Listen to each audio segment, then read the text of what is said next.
बहुत स्वागत है तुहाडा मैडम सलीना दे नाल। एग्जाम्पल नंबर 10 ये मैं क्वेश्चन पहले ही 2 बार रिकॉर्ड कर चुके कोई प्रॉब्लम हो गई सी, जेडे प्रॉब्लम जानना चाहते हैं कमेंट सैक्शन च कर दो, प्रॉब्लम दस दी जाएगी। देखो क्वेश्चन नंबर 10 की है, on a seesaw 2 childrens mass 30 kg and 50 kg are sitting on one side at a distance of 2 metre and 2.5 metre respectively. जिवें कि तुसी देख रहे हो ये सी सॉ है, ये सी सॉ दा बिल्कुल सेंटर वाला पॉइंट है। एक बच्चे दा भार 30 kg है, वो सेंटर तो 2.2 मीटर की दूरी ते बैठा हुआ है। जेड़ा सैकेंड स्टूडेंट है 50 kg, वो 2.5 मीटर के डिस्टेंस से बैठा हुआ फ्रॉम द सेंटर। वो पूछ रहे ने एक 74 kg का मैन है, उसनों आपां किस पोजीशन ते बिठाइए ताकि सी सॉ बैलेंस हो जाए। यानी कि 74 kg वाले नूं ऑब्वियसली मैं इस साइड ते बिठावांगा, है ना, ये तो गल कॉमन सेंस है। तो देखो 50 वाले नूं बिठाया 2.5 ते, 50 वाले नूं बिठाया 2.5 ते, 30 वाले नूं बिठाया 2 ते, 30 वाले नूं बिठाया 2 ते, 74 वाले नूं सेंटर तो केड़ी पोजीशन ते बिठाइए। पॉइंट कट के 10 लगाया, 0 नाल 0 कट गई 125, 30 इंटू 2 60, ऐड करके 74 नाल डिवाइड करता तो उसी कितना आया। एक पासे क्लॉक है, दूसरे पासे एंटी क्लॉक है, ठीक है। इन्हां दोनों नूं ऐड किया कितना आया 185 ते डिवाइडेड बाय 74 करके कितना आएगा, डिवाइडेड बाय 74 में इधर देख रहे हैं आंसर आया 2.5। हुण 2.5 आ गया तो असीं इन्हां नूं दसांगे 2 point on the other hand side, यानी कि इस साइड ते 2.5 बिठावांगे आपां मैन नूं। फटाफट इस क्वेश्चन नूं अपने कोल नोट कर लो। देखो क्वेश्चन नंबर 11 देखो, shows a uniform metre rule A B pivoted at a 0 mark. 0 mark के उपर इनू पिवट किया होया और 40 सेंटीमीटर के उपर एक वेट लगाया होया 40 kgf और 100 सेंटीमीटर मार्क के उपर एक स्प्रिंग बैलेंस लग्या होया। कह रहे ने जब असी 40 kgf वेट लगाया, 40 kgf वेट लगाने तो बाद स्प्रिंग बैलेंस हॉरिजोंटल पोजीशन के अंदर आ गया, तो स्प्रिंग जेड़ा पूरा स्केल सीगा वो हॉरिजोंटल पोजीशन के अंदर आ गया। जदों असी 40 kgf वेट लगाया तो स्प्रिंग बैलेंस उस फोर्स नूं मैयर करके दसेगा भी कितनी फोर्स लगी उसनूं हॉरिजोंटल पोजीशन के अंदर लेके आने दे लई। तो आपां लिखांगे anticlockwise moment is equal to clockwise moment. इन्ना समझ आया राहुल, क्लीयर है। हुण क्लॉकवाइज मोमेंट की है, जदों असी वेट नहीं लगाया सीगा, इधर जरा मेरी डायग्राम नूं ध्यान नाल देखना, जदों मैं वेट नहीं लगाया सीगा तो स्केल एवें हॉरिजोंटल नहीं सीगा, तो स्केल एवें सीगा उपर वाल सीगा, क्योंकि इस पॉइंट के उपर पिवट किया होया, इधरों कोई उन्होंने ज्वाइंट मिल नहीं रहा, होल्ड नहीं किया होया, तो एवें उपर वाल सीगा। तो इस पोजीशन नूं असी नाम देता केड़ा, इस पोजीशन नूं असी नाम की देता एंटी क्लॉकवाइज। और जदों असी वेट लगाता 40 kgf तो इस साइड वाला आएगा, हुणे नीचे हॉरिजोंटल आ जाएगा ना, तो इसका मतलब यह की है क्लॉकवाइज और ओह की है एंटी क्लॉकवाइज। इस चीज़ को इरेज कर देने। हुण एंटी क्लॉकवाइज से आया 100 इंटू एफ, एफ की हो गया फोर्स, ते परपेंडिकुलर डिस्टेंस कितना हो गया 100, क्योंकि इस बार पिवट पॉइंट 0 ते है तो 100 आ गया अपने को, आ गया। क्लीयर है। क्लॉकवाइज से की है 40 kgf नूं केड़े पॉइंट ते लगाया 40 ते, 40 इंटू 40 डिवाइडेड बाय 100, तो स्प्रिंग बैलेंस कितनी फोर्स मैयर कर रहे हैं 16 kgf फोर्स नूं मैयर कर रहे हैं। समझ आया और तक। सेकंड पार्ट रीड करो।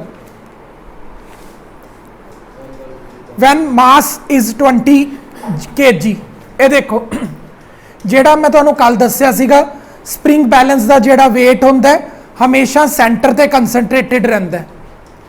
ਸੈਂਟਰ ਪੁਆਇੰਟ ਕਿਹੜਾ ਹੈ 50 ਤਾਂ ਸਪ੍ਰਿੰਗ ਬੈਲੈਂਸ ਦਾ weight ਕਿੰਨਾ ਬੋਲ ਰਹੇ ਨੇ ਉਹ 20 वो 40 अभी भी है। हाँ वो 40 हाले भी है। समझ आया इधर तक। हुण आपां की करांगे इस चीज नूं थोड़ी देर लई इरेज करांगे।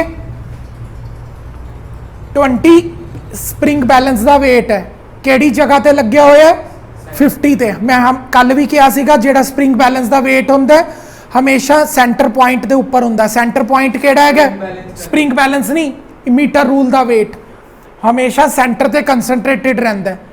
तो सेंटर पॉइंट केड़ा 50 इधर लगा दो 50 मास ते वेट 40 इंटू 40 प्लस 50 इंटू 10 कितना हो गया 1000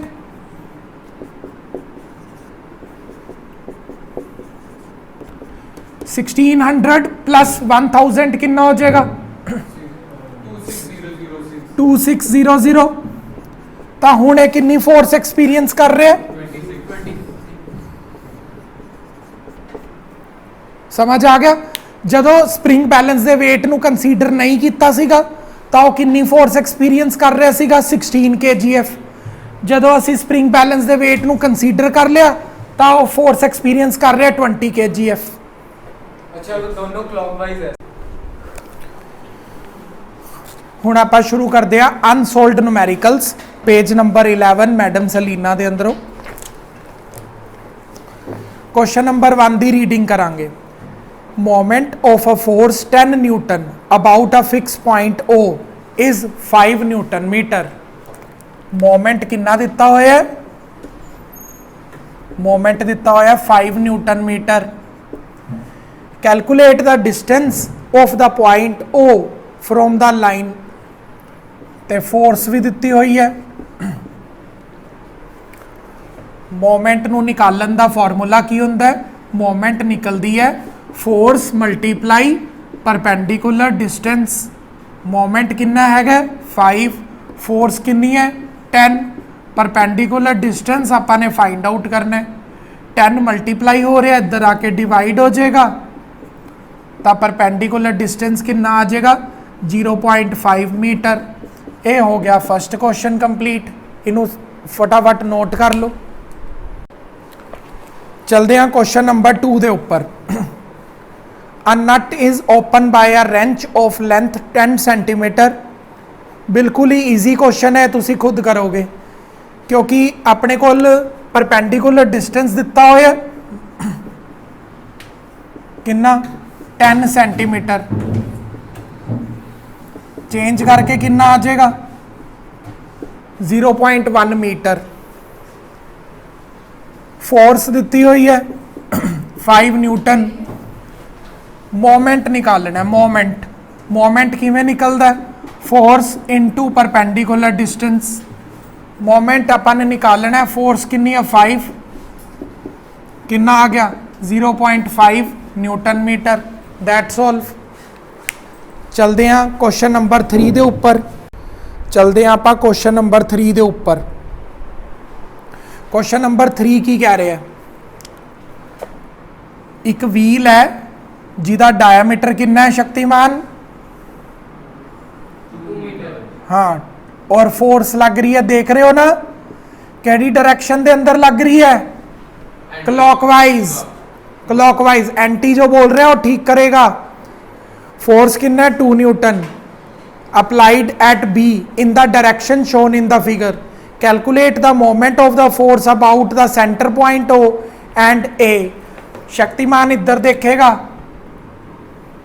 पूरा डायमीटर कितना है 2 मीटर ते रेडियस कितना हो जाएगा 1 मीटर।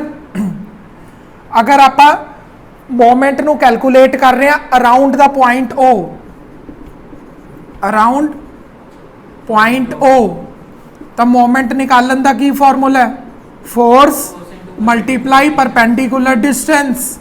फोर्स कितनी लग रही है 2 परपेंडिकुलर डिस्टेंस कितना है 1 तो कितना आ गया 2 न्यूटन मीटर। हुण वो कह रहे ने उरे एक पॉइंट A है की है ए। तब हुण दोबारा कड्डांगे अराउंड द पॉइंट ए की फॉर्मूला है force multiply perpendicular distance. Force कितनी है 2। हुण पॉइंट ए इत्थों दी दिव्यम देख ला कितना दूर है 2 मीटर। कर लिया ये वाला बहुत वधिया। तो कितना आ जाएगा 2 न्यूटन मीटर। नोट करो।